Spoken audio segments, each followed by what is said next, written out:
Lahan basah merupakan suatu ekosistem yang marginal dan fragil, sehingga dalam pengelolaannya memerlukan perencanaan yang teliti, pemanfaatan dan penerapan teknologi yang sesuai, pengembangan lahan yang seimbang, dan pengelolaan tanah dan air yang tepat sesuai dengan fungsi ekologi alaminya.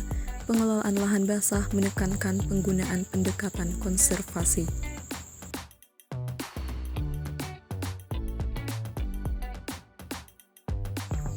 Sungai adalah masa air yang secara alami mengalir melalui suatu lembah.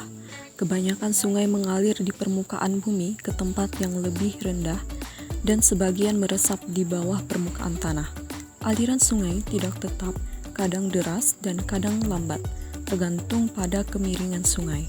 Alirannya mengikuti saluran tertentu yang kanan kirinya dibatasi tebing yang curam.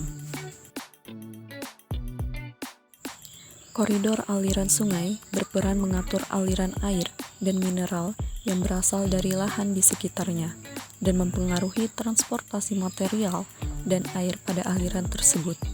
Lebar koridor sungai akan meminimalisir erosi pada tebing sungai dan aliran hara mineral yang dapat mengurangi sedimentasi dan suspended particulate matter pada aliran sungai di samping manfaat berbagai fungsi ekologis lain. Peran lain dari benturan sungai adalah sebagai jalur lintas tumbuhan dan satwa terestrial. Vegetasi yang tumbuh atau ditanam pada bantaran sungai, stream corridor atau jalur riparian, umumnya memisahkan lahan di sekitarnya dengan aliran sungai. Vegetasi berperan nyata dalam mempengaruhi dan melindungi aliran sungai seperti peneduh, menjaga kualitas air, menghalangi masuknya partikel dan bahan-bahan lain, sehingga dapat mencegah erosi tebing sungai. Penampung air yang mengkreasikan dengan adanya potongan kayu dan ranting. Penggunaan lahan suatu kawasan sungai sangat mempengaruhi kondisi hidrologis kawasan tersebut.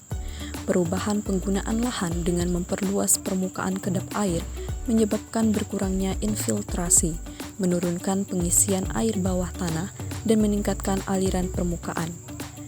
Perubahan penggunaan lahan dari kondisi penutupan lahan lebih rapat menjadi areal pertanian atau perkebunan dapat mengakibatkan pertambahan nilai koefisien aliran permukaan dari 0,05 sampai 0,25 pada areal hutan menjadi 0,2 sampai 0,5 pada areal pertanian. Ini berarti perubahan penggunaan lahan akan menyebabkan jumlah air yang menjadi aliran langsung ke sungai akan bertambah, khususnya pada musim hujan.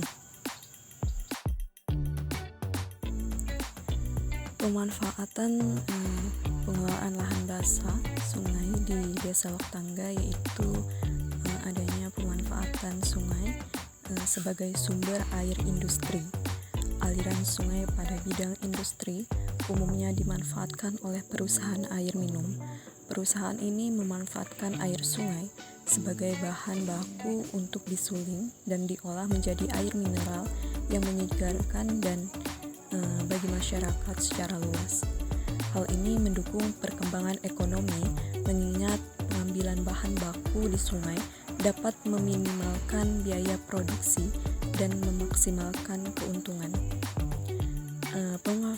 Pemanfaatan lainnya yaitu irigasi yang dilakukan oleh petani untuk mengairi sawah atau kebun agar kebutuhan air pada tanamannya dapat terpenuhi sehingga hasil panennya akan menjadi maksimal. Hasil panen yang maksimal, maka pendapatan yang diperoleh akan optimal. Pemanfaatan berikutnya yaitu perikanan. Usaha perikanan banyak dilakukan masyarakat, terutama pada sungai-sungai besar dengan aliran yang tidak begitu deras. Masyarakat pada umumnya membangun keramba, kolam ikan dan jala di sungai atau di dekat sungai. Pemilihan tempat yang demikian sangat menguntungkan petani karena pembesaran limbah serta pengisian kembali kolam dengan air dapat dilakukan dengan cepat tanpa harus memompa terlebih dahulu, seperti jika pembuatan kolam jauh dari sungai.